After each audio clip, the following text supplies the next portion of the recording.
নমস্কাৰ স্বাগতম জনাইছো মোৰ চেনেলটোলৈ আপোনালোক সকলোকে আজি মই লৈ আহিছো আপোনালোকৰ ওচৰলৈ এটা ধুনীয়া ৰেচিপিটো হৈছে গাহৰি মাংসৰ আৰু গাহৰি মাংস সকলোৱে বিভিন্ন ধৰণে বেলেগ বেলেগ পদ্ধতিত বনাই খায় তো আমিনো কেনেকৈ খাওঁ আজি আপোনালোকক দেখাওঁ বুলি ভাবিলো আৰু আমি কেনেকৈ খাওঁ আপোনালোকে চাওক আৰু আশা কৰোঁ চাই ভাল পাব আৰু ভিডিঅ'টো যাতে চাই লাইক কৰি দিব যদি ভাল পায় লাইক কৰি দিব শ্বেয়াৰ কৰি দিব ছাবস্ক্ৰাইব কৰি দিব কমেণ্ট কৰিব আৰু মই যিহেতু নতুনকৈ আহিছোঁ আপোনালোকৰ মাজলৈ তো প্লিজ মোক যাতে আগবাঢ়ি যাবলৈ আপোনালোকে অকণমান আশীৰ্বাদ মৰম দিয়ে তো আপোনালোকৰ আশীৰ্বাদৰ আশাত মই এতিয়া আগবাঢ়ি যাব ওলাইছোঁ আপোনালোকক যাতে সদায় মই ধুনীয়া ধুনীয়া ভিডিঅ' ভাল ভিডিঅ' দেখাই যাব পাৰিম প্লিজ মোক ছাপোৰ্ট কৰিব আপোনালোকে আগবাঢ়ি যাবলৈ তো আজি ভিডিঅ'টো আৰম্ভ কৰোঁ তো বলক এয়া দেখিছে মাংসখিনি অলৰেডি বইল কৰা হৈ গ'ল আগতীয়াকৈ বইল কৰি লৈছিলোঁ আৰু এতিয়া আপোনালোকে দেখিছে আদা নহৰু পেষ্ট লৈছোঁ জলকীয়া কেইটামান লৈছোঁ আৰু পিঁয়াজ কাটি লৈছোঁ আৰু আলু লৈছোঁ সেইখিনি চব মাংসৰ লগত মিক্স কৰিম এতিয়া দেখিছে আপোনালোকে এনেকৈ খায় নে নাখায় ক'ব আৰু যদি নাই খোৱা এবাৰ খাই চাব এয়া মাংসত কিন্তু আগতীয়াকৈ জিৰা গুড়ি দি দিয়া হৈছিলে হা আৰু জিৰা গুড়িটো আগতীয়াকৈ দি লৈছিলোঁ মাংসত এইখিনি জিৰা দিছোঁ আদা নহৰু পেষ্ট দিছোঁ আৰু পিঁয়াজ দিছোঁ আলু দিছোঁ কেঁচা জলকীয়া দিছোঁ বেছি বেলেগ একো দিয়া নাই দেখিছে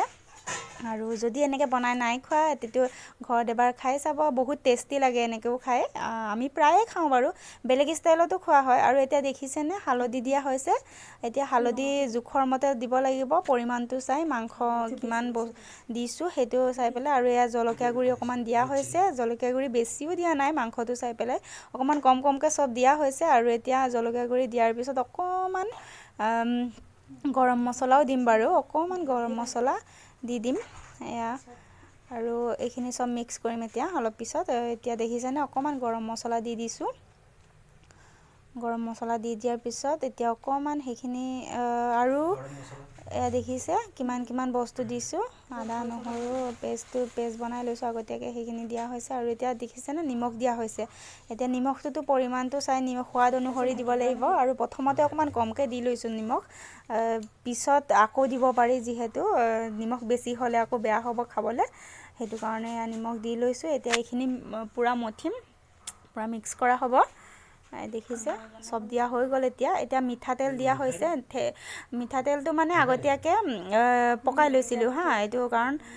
আমি অকণমান বেলেগ ষ্টাইল বনাইছোঁতো বইল টাইপৰ সেইটো কাৰণে আৰু তেল বহুত কম পৰিমাণে দিয়া হৈছে তেল দেখিছে আপোনালোকে বহুত কমকৈ দিয়া হৈছে তেল বেছি দিয়া নাই আৰু সেইখিনি চব কেনেকৈ মিক্স কৰিছোঁ দেখিছে এয়া হাজবেণ্ডে মিক্স কৰি আছে আমি মানে কি হয় আপোনালোকে কিবা ভাবিব আকৌ কৈছে এটাই বনাইছে এটাই নহয় আমি দুইটাই লাগোঁ এনেকৈ যেতিয়া যি বনাওঁ মানে এওঁ লাগে ময়ো লাগোঁ আৰু এতিয়া হাজবেণ্ডে একটা ধুনীয়াকৈ মিক্স কৰি দিলে আৰু এইখিনি ঢাকি দিলোঁ এতিয়া গেছটো অন কৰি দিলোঁ এতিয়া হা আৰু বহুত কম ফ্লেমত দিছোঁ এতিয়া দেখিছেনে সেয়া 90 দি দিছোঁ এনেই 280 হয় টেম্পাৰেচাৰ এইটোত ইণ্ডাকশ্যনটোত আৰু আমি বহুত কমত লৰাই থকা হৈছে আৰু এতিয়া দেখিছে আমাৰ মাংস অলৰেডি হৈয়ে গ'ল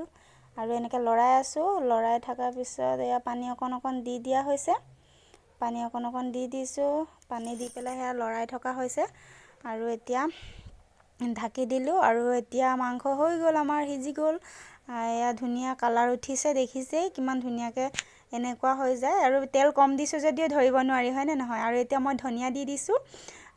ধনিয়া দিয়াৰ পিছত অকণমান লৰাই দিম তাৰপিছতে এতিয়া মাংস হৈ গ'ল আৰু এতিয়া কালাৰটো দেখিছে কিমান ধুনীয়া হৈছে সেয়া আৰু এয়া কি দিছোঁ দেখিছেনে এয়া আমি ক্ৰীম দি দিছোঁ আমুল ক্ৰীম এনেকৈ লাষ্টত আমুল ক্ৰীম ধনিয়া দিয়াৰ পিছত দিওঁ মই বহুত টেষ্টি লাগে খাই আপোনালোকেও বনাই খাই চাব এনেকৈ আমুল ক্ৰীম দি দিয়া হৈছে আৰু এতিয়া আমাৰ হৈ গ'ল এতিয়া ধুনীয়াকৈ ভাত ৰেডি আৰু আজি আমি দাদা দুজনক মাতিছিলোঁ ভাত খাবলৈ সেইটো কাৰণে অকণমান ভালকৈ মাংসখিনি বনোৱা হৈছে তো দেখিছে আমি এতিয়া খাইছোঁ আৰু কেনেকুৱা লাগিছে এফালে দুজন দাদা আছে এফালে বৰুৱা দা দুইজন বৰুৱা দাই এফালে শিৱা দা এফালে হিমাংশু দা কেনেকুৱা লাগিছে বঢ়িয়া লাগিছে আমি খাই লওঁ তাৰপিছত তো আমাৰ খাই হৈ গ'ল আৰু এতিয়া আজিলৈ ইমানতে সামৰিছোঁ ভিডিঅ'টো আৰু চাই কেনেকুৱা পালে আপোনালোকে প্লিজ জনাবলৈ নাপাহৰিব আৰু চেনেলটো প্লিজ ছাবস্ক্ৰাইব কৰি দিব তো আজিলৈ বাই বাই